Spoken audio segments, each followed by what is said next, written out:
আমি দাঁড়াতেই তার চোখে চোখ পড়লো আমার। চোখ দুটো দেখে তো আমি পুরাই অবাক। এত সুন্দর চোখ। মায়ান আমার থেকে অনেকটা লম্বা ছিল আর গায়ের রঙও খুব সুন্দর উজ্জ্বল ছিল। আর চোখ দুটো তো মাশাআল্লাহ। অনেকক্ষণ তাকিয়ে থাকলাম।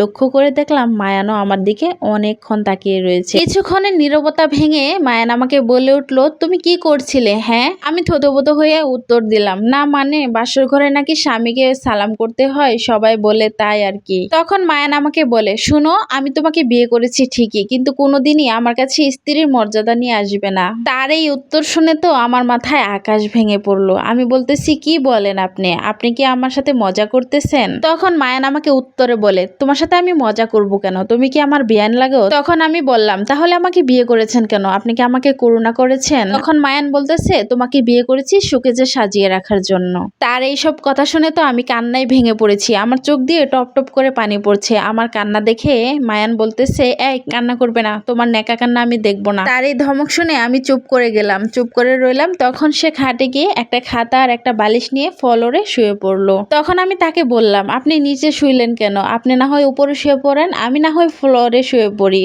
তখন সে আমাকে বলতেছে ধমক দিয়ে, এই চুপ করো, তোমাকে যেটা বলেছি তুমি সেটা করো। তখন আমি তাকে বললাম, আপনি কেন করতেছেন আমার সাথে এরকম? সে তখন বলতেছে, চুপ করো, আমি কাউকে কৈফিয়ত দেই না, কৈফিয়ত দেওয়া আমার পছন্দ না, অনেক রাত হয়েছে, এখন ঘুমিয়ে পড়ো। আমিও তো অনেক ক্লান্ত ছিলাম, তাই তার কথা শুনে চুপচাপ গিয়ে শুয়ে পড়ি, শুয়ে ঘুমিয়ে পড়ি। ঘুমিয়ে পড়লে সকালে উঠে দেখি প্রায় 10টা বাজে। আমি উঠে ভাবলাম, এখন কি ভাবিকে ডাক দেবো? আমি তো শাড়িও পরতে পারি না। তখনই আমার শাশুড়ি এসে দুয়ারে নক দিচ্ছে, দিয়ে বলছে, বৌমা তোমরা কি উঠেছো? তখন আমি মাকে দুয়ার না খুললেই বললাম, মা আমি তো উঠেছি, ভাবিকে একটু ডেকে দিবেন? তখন আমার শাশুড়ি মা বলল, তোমার ভাবি একটু বাইরে গেছে, তুমি তাড়াতাড়ি রেডি হয়ে নিচে নেমে এসো। তখন মায়ানা আমাকে বলল, কি ব্যাপার, তুমি এখনো রেডি হওনি কেন? নিচে যাওনি কেন? মানুষ কি বলবে, এত বেলা করে কি নতুন বউ ঘুমায়? তারপর আমি বললাম, অনেক ক্লান্ত ছিলাম তো, কখন যে 10টা বেজে গেছে আমি বুঝতে পারিনি। তারপরে মায়ান বলতেছে, তাড়াতাড়ি রেডি হও, রেডি হয়ে নিচে যাও, যেয়ে আমাকে উদ্ধার করো। আর শোনো, এই আমাদের এই ব্যাপারে যেন কেউ না জানে। তারপর আমি রেডি হয়ে নিচে যাই। নিচে যাওয়ার পরে আমার শাশুড়ি আমাকে বলে, শোনো মা, আজকে তো আমাদের এখানে অনেক মেহমান আসবে,